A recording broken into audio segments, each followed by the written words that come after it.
बहुत समय पहले एक छोटे से गांव में एक सुंदर चिड़िया रहती थी।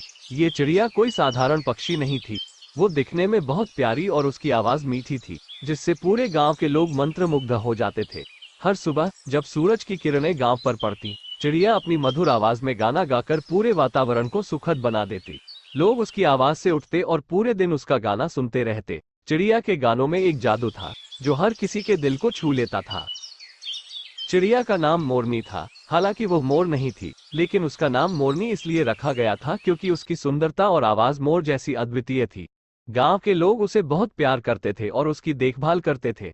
बच्चे उसके पीछे भागते थे, बूढ़े लोग उसकी कहानियां सुनाते थे और महिलाएं उसके लिए दाना पानी का इंतजाम करती थी। गांव के बीचों बीच एक बड़ा पेड़ था जहां मोरनी का घर था। वो पेड़ उसकी सबसे पसंदीदा जगह थी, जहां वह अपने घोंसले में रहकर गाने गाती थी। मोरनी को उड़ने का शौक था। वो आसमान में ऊंची ऊंची उड़ान भरती, बादलों के बीच घूमती और फिर वापस गांव लौट आती। गांव की सीमा से बाहर एक बड़ा जंगल था, जहां मोरनी ने कभी जाने की कोशिश नहीं की थी।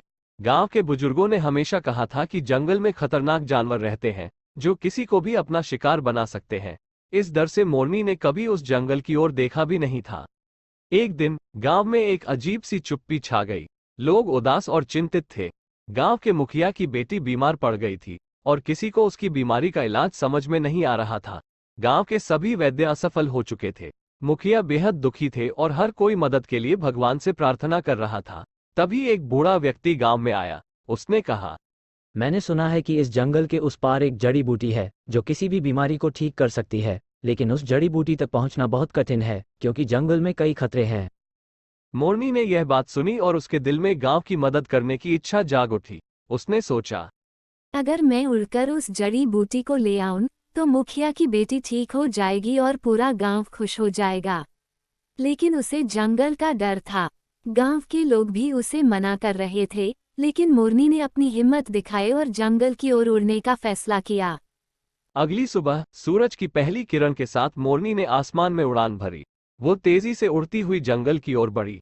जंगल के पास पहुंचते ही उसे डर लगने लगा, लेकिन उसने सोचा, मैं ये सब गांव के लिए कर रही हूं, मुझे डरना नहीं चाहिए। मोरनी ने अपने डर पर काबू पाया और जंगल के अंदर घुस गई। वहां पेड़ इतने घने थे कि सूरज की रोशनी भी मुश्किल से आ रही थी। चारों तरफ अजीब अजीब आवाजें आ रही थी। अचानक एक बड़ी बाज ने उस पर हमला कर दिया। मोरनी डर गई, लेकिन उसने तेजी से उड़ान भरी और बाज से बचने में सफल हो गई। आगे बढ़ते हुए मोरनी ने देखा कि जंगल के बीचों बीच एक चमकता हुआ फूल है। यह वही जड़ी बूटी थी जिसके बारे में बूढ़े व्यक्ति ने बताया था, लेकिन वह फूल एक गहरे खड्ड के किनारे पर था। मोरनी को समझ नहीं आ रहा था कि वो फूल को कैसे लेकर आए। उसने अपनी चतुराई से काम लिया। उसने अपनी चोंच से एक लंबी लता तोड़ी और उसे उस फूल के पास फेंक दिया। लता को फूल के तने में फंसाकर मोरनी ने उसे खींच लिया। उसने जड़ी बूटी को उठाया और तेजी से गांव की ओर लौटने लगी। लेकिन रास्ते में एक बड़ी मुसीबत उसका इंतजार कर रही थी। जंगल के राजा शेर ने उसे देख लिया था। शेर ने उसे रोका और कहा, ये जंगल मेरा है और जो कुछ भी यहाँ से ले जाना चाहता है उसे मुझसे अनुमति लेनी होगी। मोरनी घबरा गई, लेकिन उसने हिम्मत नहीं हारी। उसने शेर से कहा, मैं इस जड़ी बूटी को अपने गांव के लिए ले जा रही हूँ। गांव के मुखिया की बेटी बहुत बीमार है और उसे केवल ये जड़ी बूटी ही ठीक कर सकती है। शेर ने कुछ देर सोचा और कहा, अगर तुम्हारी नियत सच्ची है तो मैं तुम्हें जाने दूंगा, लेकिन अगर तुम झूठ बोल रही हो तो मैं तुम्हें कभी वापस नहीं जाने दूंगा। मोरनी ने पूरे विश्वास के साथ कहा, मैं सच कह रही हूँ, मेरा गांव मुझ पर निर्भर है। शेर ने उसकी सच्चाई देखी और उसे जाने की अनुमति दे दी। मोरनी ने तेजी से उड़ान भरी और गांव लौट आए। उसने जड़ी बूटी को मुखिया के हाथों में दिया। मुखिया और गांव के लोग बेहद खुश हुए। वैद्य ने उस जड़ी बूटी से मुखिया की बेटी का इलाज किया और कुछ ही दिनों में वह पूरी तरह से ठीक हो गई। पूरे गांव में खुशी की लहर दौड़ गई। लोग मोरनी की तारीफ करने लगे और उसकी बहादुरी के किस्से हर जगह फैलने लगे। उस दिन के बाद मोरनी को केवल गांव ही नहीं, बल्कि आसपास के सभी गांवों में सम्मान और प्यार मिलने लगा। गांव के बच्चे उसकी कहानियों से प्रेरणा लेने लगे। लोग उसकी हिम्मत और साहस की मिसाल देते।